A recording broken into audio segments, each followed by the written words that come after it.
Jadi kalau lihat dari pengalaman itu segudang banget ya, begitu banyak penghargaan-penghargaan dalam dunia Indonesian Youth Parliament maupun apalagi tuh the most young woman inspiratif Iya. 2020 nggak salah ya. Bisa cerita nggak piala-piala semua penghargaan semuanya selama ini Pak Reni? Saya juga sebetulnya nih Pak Jimmy nggak pernah punya cita-cita dapat penghargaan nih Pak Jimmy. Ya karena di prinsip saya selalu berusaha melakukan yang terbaik dari proses yang sedang saya alami gitu. Jadi saya gimana caranya saya do my best aja di proses yang sedang saya lakukan dan apa yang sedang saya hadapi saat ini. Jadi nggak ada goals dapat penghargaan A, B, C, D, F gitu tuh nggak pernah. Selama kurang lebih 6 bulan saya coba untuk di rumah aja nggak ngerjain apa-apa.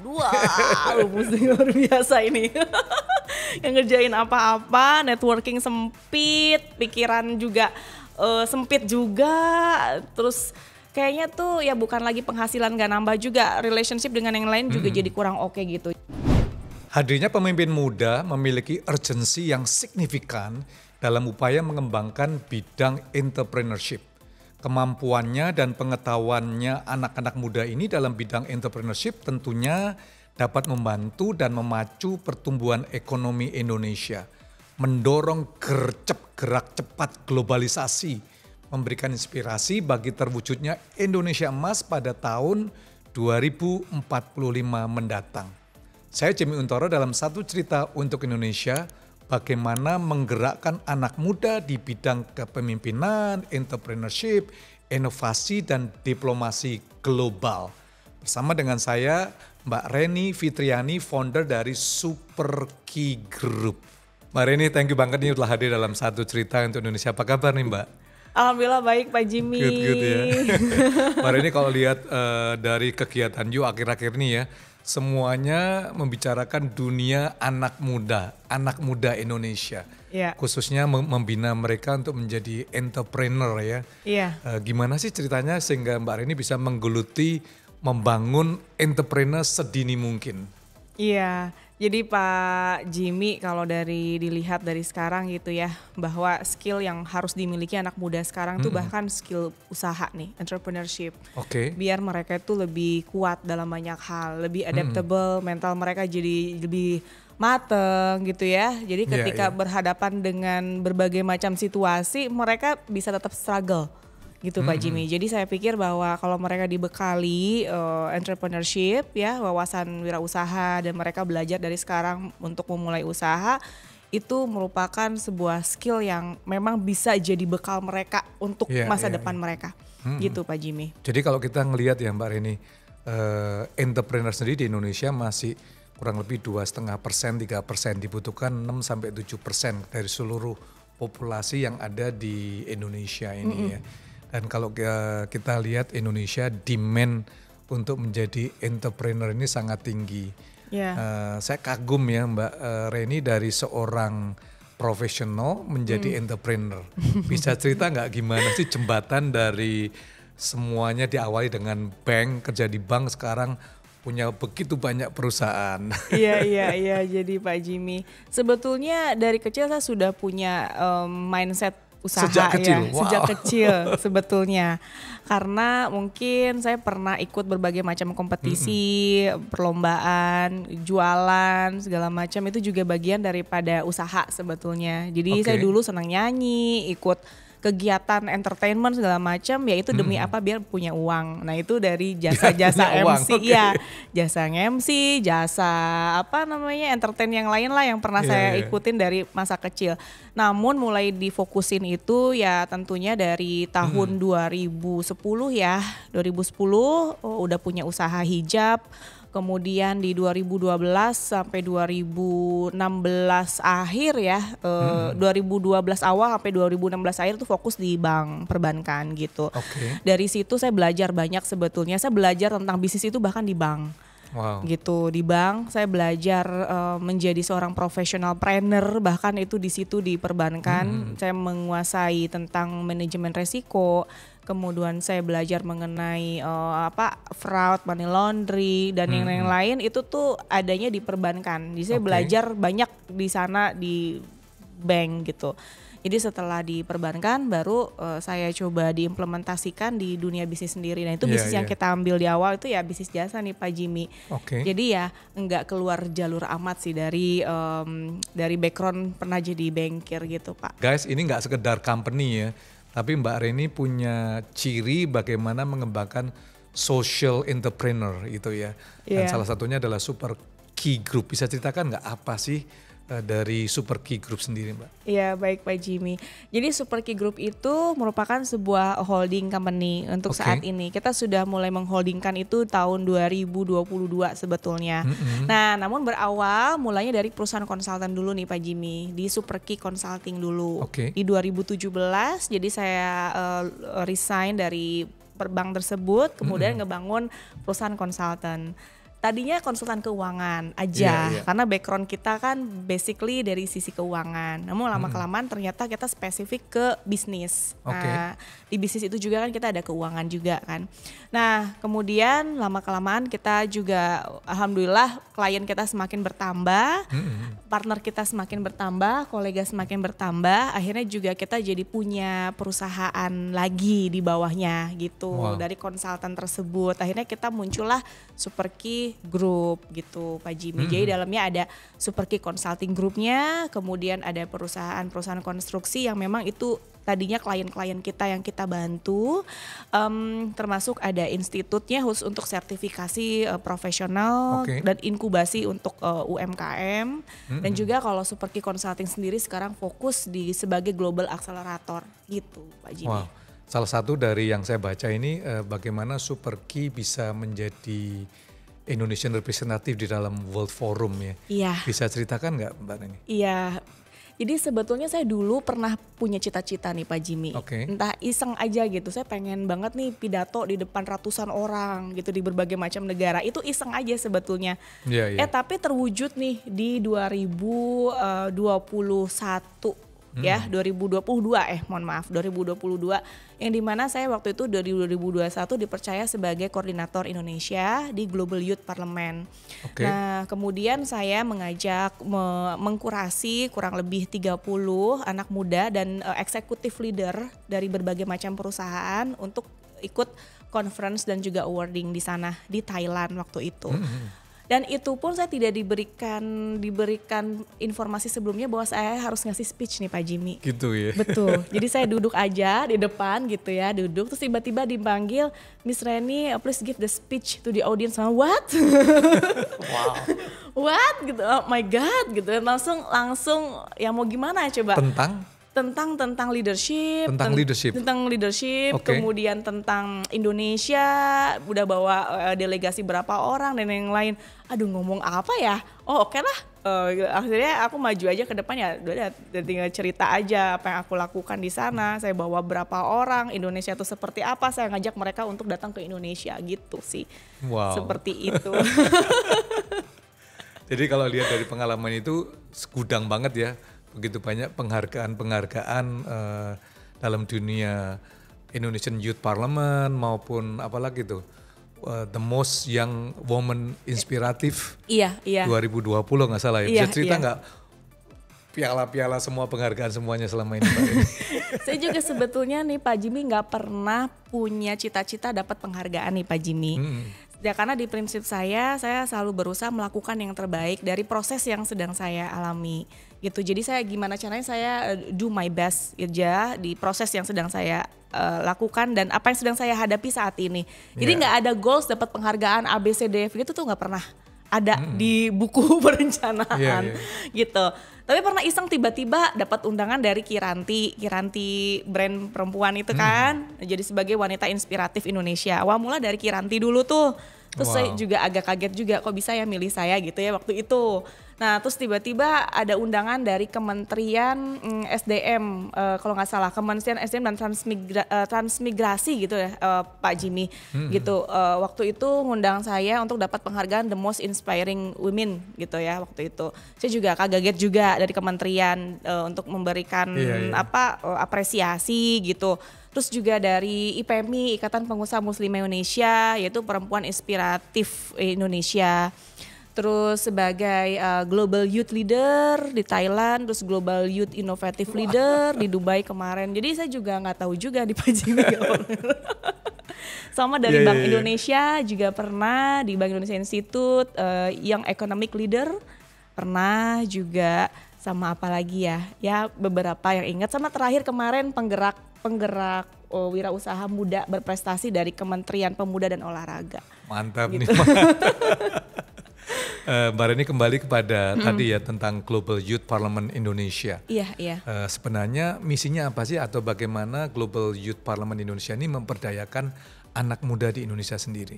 Iya, jadi sebetulnya kalau dari sisi Global Youth Parliament itu merupakan sebuah NGO ya, NGO yang berasal dari Nepal nih Pak. Nah kemudian saya waktu itu dipercaya sebagai penerima award, kemudian memegang lisensinya sebagai koordinator Indonesia. Ya, membantu bagaimana caranya leader-leader Indonesia itu bisa go global. Gitu. Nah jadi diberikan apresiasi dan itu pun kami lakukan mengkurasinya itu nggak mudah nih Pak Jimmy. Kita lakukan kurasi bersama Febindo, Forum Excellent Business Indonesia, yang tadinya Forum Excellent BUMN Indonesia. Nah kita kerjasama dengan Febindo untuk mengkurasi leader-leader, top leader yang ada di Indonesia yang sekiranya kita bisa berangkatkan baik itu ke Thailand ataupun ke Dubai pada waktu itu. Seperti itu kalau terkait dengan leadership. Jadi mostly di dalam Global Youth Parliament Indonesia sendiri memberikan inspiration sekaligus memperdayakan all the young leaders di Indonesia untuk bisa mengembangkan startup atau mengembangkan apa? Nah, jadi kalau di luar itu programnya itu adalah Global Youth Leadership Summit and Award. Nah, itu memang fokusnya adalah untuk leader-leader yang bisa dikatakan sudah sukses di Indonesia. Jadi diapresiasi, diberikan penghargaan di tingkat global gitu. Jadi yang memang mereka itu sudah punya kontribusi banyak nih di Indonesia.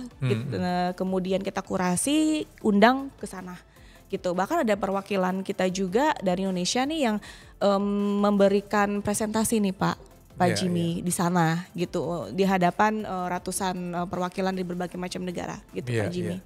Memang walaupun saya lihat cita-cita Mbak Reni sendiri kan pokoknya anak-anak Indonesia go international, go global. Tapi yang saya senang nggak sekedar go global ya, tapi gimana Mbak Reni bisa mengembangkan desa lewat UMKM-nya di seluruh Indonesia.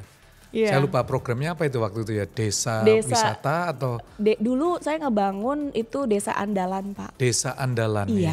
Itu bisa ceritakan nggak gimana mengembangkan desa-desa dengan UMKM-nya ini? Iya. Waktu itu ya. Jadi dulu tepatnya di 2020 sampai 2021 kita ada program namanya Desa Andalan. Nah, jadi sebenarnya program Desa Andalan ini tadinya itu berawal dari UMKM kita yang resah terhadap pertumbuhan desanya. Kemudian ya udah kita bikin program Desa Andalan deh untuk ngebangun mereka, ngebantu mereka biar mereka lebih produktif. Nah di setahun ini kita kerjasama dengan partner-partner kita nih Pak Jimmy dari berbagai macam perusahaan, kita berkolaborasi untuk bisa bantuin beberapa desa. Nah jadi kita bikin konsepnya, kita bikin programnya, dan mereka juga menjadi bagian di program tersebut. Namun fokusnya di sini adalah untuk melakukan penelitian potensi apa yang dimiliki oleh desa tersebut. Kemudian kita bikinkan platform di desa tersebut. Nah kita lakukan inkubasi dan yang lainnya itu selama 1 tahun. Nah 1 tahun sudah selesai. Nah alhamdulillah saya juga dipercaya sama Kementerian Pariwisata dan Ekonomi Kreatif untuk bantu di program kampanye sadar wisata. Ya yang dimana fokusnya itu untuk menginkubasi desa-desa wisata di 6 prioritas gitu. Salah satunya adalah Yogyakarta. Ada Lombok, NTB dan yang lain. Nah itu selama 1 tahun. Nah kemarin baru selesai penobatan penghargaan Best of the Best Desa Wisata yang sudah kita dampingin. Jadi namanya Desa Andalan. Untuk Desa Andalan 1 tahun selesai. 1 tahunnya selesai. Kalau dengan kerjasama dengan Kementerian Pariwisata dan Ekonomi Kreatif, saya sebagai trainer di situ itu di kampanye kampanye sadar wisata. Iya, wow. Jadi kalau kita ngelihat ya Mbak Reni tentang UMKM sendiri ya, Mbak Reni kan banyak berkecimpung nih. Saya dengar sebagai tim inti atau staff inti dari Mas Sandi itu ya. Iya, iya. Gimana sih pengembangan UMKM dari versi seorang perempuan Mbak Reni sendiri? Iya, jadi kalau saya boleh bilang perempuan itu juga harus punya usaha nih Pak Jimmy, nggak hanya anak muda. Oh gitu ya, wow. Kenapa? Karena biar kita itu bisa punya penghasilan satu, skill kita jadi terasah, networking kita juga semakin berkembang gitu. Karena saya pernah nih Pak Jimmy selama kurang lebih 6 bulan saya coba untuk di rumah aja nggak ngerjain apa-apa. Wah, pusing luar biasa ini.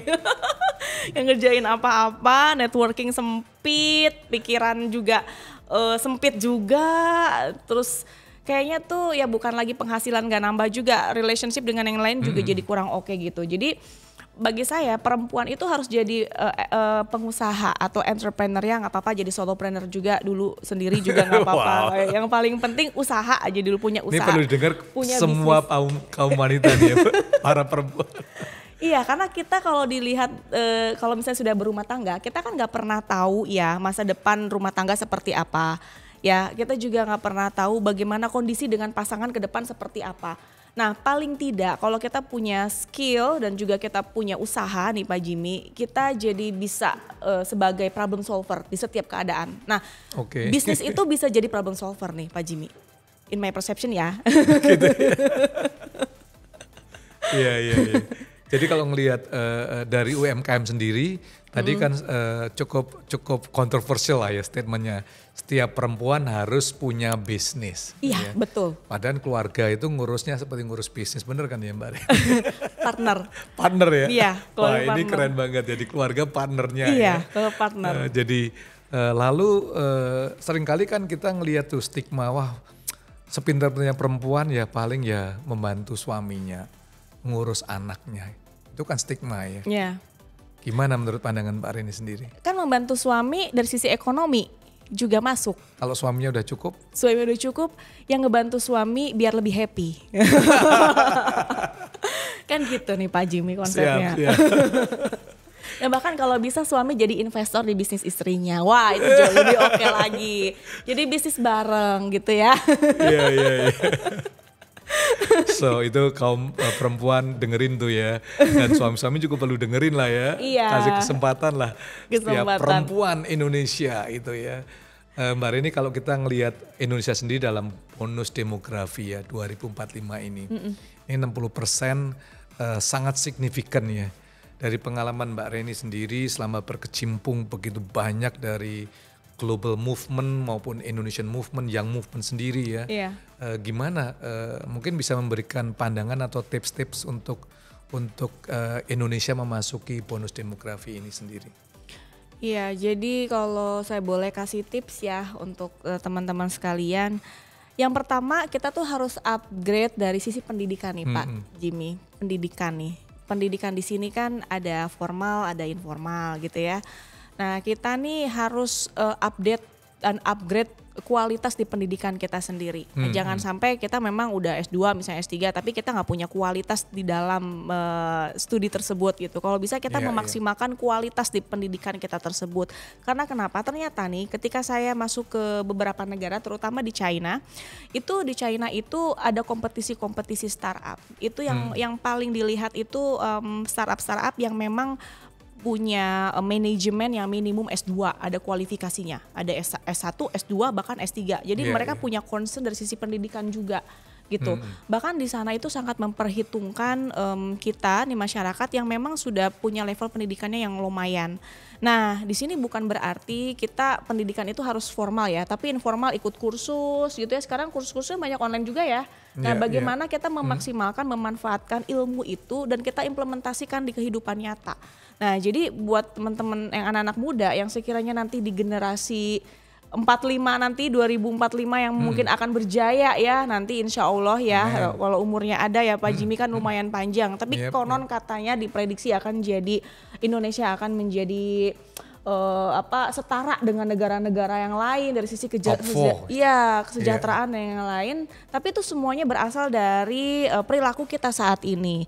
Bagaimana kita harus mengupgrade pendidikan kita, kemudian mengupgrade kualitas dari sisi kemampuan kita agar kemampuan kita itu bisa terpakai, yang paling penting. Bukan hanya sekedar punya kemampuan, saya yakin semua orang punya kemampuan, tetapi kemampuan kita kepake nggak di industri, gitu, kepake nggak sama orang, gitu. Kira-kira inovatif nggak kemampuan kita? Kira-kira kemampuan kita bisa cepat nggak nih menghadapi berbagai macam permintaan dan situasi yang ada dari klien dan yang lain, gitu. Terus yang ketiga, selain peningkatan dari si skill, itu yang keempat itu adalah memperbaiki mutu dari sisi karakter dan juga akhlak nih, Pak Jimmy.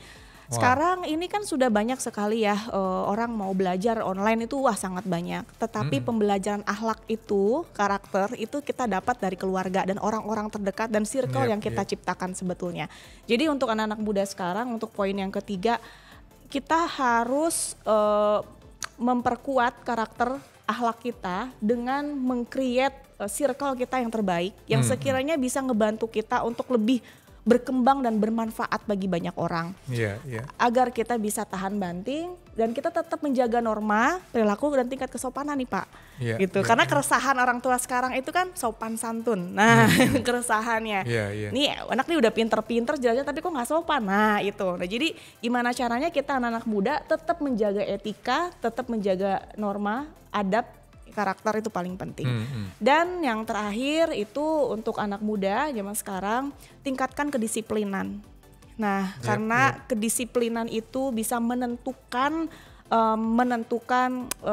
mental kita ke depan. Nah, karena disiplin itu kan kita memanage waktu kita dengan baiknya Pak Jimmy ya. Bagaimana kita memanage pikiran, bisa memanage waktu, memanage emosional dan yang lain. Nah, itu akan dampaknya ke disiplin. Gitu. Jadi kalau 4 poin ini yang sudah dilakukan oleh anak muda Indonesia, ya insya Allah lah kita akan menjadi anak-anak muda yang kuat tahan banting, yang bisa jadi pemimpin yang luar biasa di masa yang akan datang. Hebat. So guys, jangan lupa untuk cek terus kegiatan daripada Mbak Reni sendiri dan begitu banyak kesempatan ya. Mbak Reni tadi saya dengar ya, sekarang sedang mengkurasi kurang lebih 500-600 inkubator yang akan disiapkan ke China. Bisa ceritakan sedikit nggak Mbak Reni? Iya betul Pak Jimmy. Jadi alhamdulillah di akhir 2023 ini kita dikasih kesempatan gitu ya sebagai pemegang lisensi untuk mengkurasi startup digital atau teknologi yang ada di Indonesia untuk bisa ikut kompetisi di China, yang dimana itu setiap tahunnya itu China itu mengeluarkan kompetisi yang beraneka ragam. Nah untuk yang terdekat ini di Januari sampai Maret itu kita ada program namanya High Cool Talent, yang dimana untuk startup yang nggak harus S2 ya, nggak harus S3 yang ownernya, tetapi bahkan dari anak mahasiswa yang baru sekedar ide bisnis pun itu bisa ikutan, gitu. Jadi kita mengkurasi level universitas, ada yang level startup untuk bisa kompetisi ya 500 sampai 800 nih Pak Jimmy yang bagus-bagus dari Indonesia. Untuk dikirimkan ke sana untuk ikut lomba. Nah nanti mereka pihak pemerintah China akan mengkurasi dan juga akan memilih di step ketiga dan selanjutnya. Nanti mereka akan undang untuk final di sana, grand final di sana juga. Jadi siapa saja bisa mendaftar lah ya Mbak Reni ya? Bisa, yang penting ada teknologinya. Langsung menghubungi Mbak Reni kan ya? Iya boleh dengan tim. Atau lewat Super Key Group-nya Super Key Consulting. So guys, kalau Anda punya ide-ide startup yang genius atau nggak genius lah, pokoknya give it try.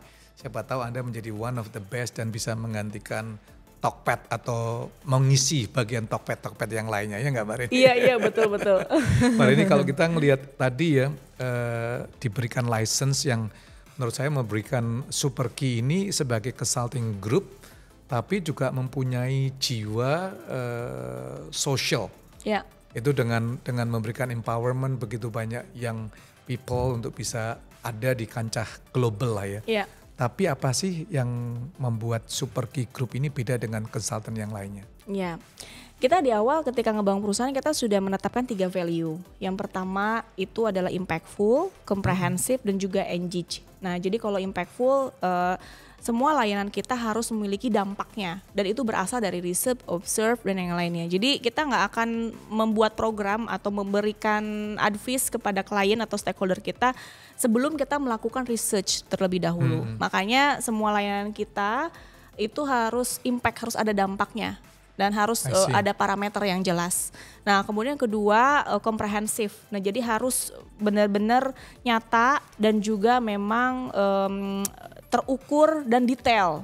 Nah itu jadi setiap program yang kita berikan itu memang harus detail, terukur, yang memang sesuai dengan mau daripada klien, stakeholder atau mungkin masyarakat. Yang terakhir itulah engage. Nah oleh karena itu di engage ini kita sering ada program award nih Pak Jimmy. Nah ini tujuannya nggak hanya untuk networking, tapi untuk membuat mereka menjadi lebih confident dan yakin ada parameternya bahwa oh ya saya sudah sampai sini nih usahanya. Nah, oleh karena itu kita berikan mereka kesempatan untuk ikut kompetisi ke tingkat dunia dan dapat penghargaan ke tingkat global gitu Pak Jimmy. Wow, so you guys kalau Anda punya ide-ide follow her Instagram, Anda bisa tanya juga langsung dan ambil bagian ya. Saya kira penting sekali Mbak Reni kalau kita ngelihat ya anak muda. Ini kan Mbak Reni kecimbungnya banyak tentang dunia anak muda milenial ini dan kita juga dikejutkan, kita juga ada yang happy, ada yang kurang happy dengan suasana politik Indonesia pada saat ini. Seorang CEO daripada Super Key Group, Angani Global, pernah speech kepada ribuan orang-orang dari seluruh dunia itu. Menerima begitu banyak penghargaan. Bagaimana view Mbak Reni ini tentang pemilu 2024 ini? Khususnya di dalam area dunia anak muda. How the young people see this pemilu? Iya, bahkan kalau kita lihat ya khusus untuk 2024 nih di pemilu ini. Yang dinanti-nantikan itu voternya kan dari anak muda nih Pak Jimmy. Nah cuma pertanyaannya nih, anak muda ini mau milih enggak? Atau pertanyaan mereka mau bangun pagi nggak nih untuk milih? Itu sebenarnya concernnya. Nah sekarang ini banyak nih anak muda yang sudah melek politik, mulai dari diskusi mereka datang, kemudian mereka menyuarakan aspirasi, mereka mengkritisi paslon 1, 2, 3 dan seterusnya. Tapi pertanyaannya, mereka mau komit nggak bangun pagi, datang ke TPS untuk nyoblos apa yang mereka pilih gitu? Itu aja dulu. Nah karena seagresif apapun nih kita lakukan, misalnya baik itu paslon 1, paslon 2, paslon 3 untuk mengajak mereka gitu ya, untuk milih mereka untuk menjadi bagian daripada pesta demokrasi ini. Kalau tidak ada edukasi mereka untuk mempersiapkan nih pesta demokrasi, pagi-pagi harus bangun, harus nyoblos. Itu yang juga jangan golput lah ya anak muda ya. Betul. Jadi kaum milenial jangan golput nih. Karena banyak juga anak muda lebih baik saya tidur dulu deh. Capek deh gitu. Enggak, jangan golput, harus menentukan pilihan dan yang paling penting harus mengkritisi terkait dengan program-program yang dimiliki oleh paslon.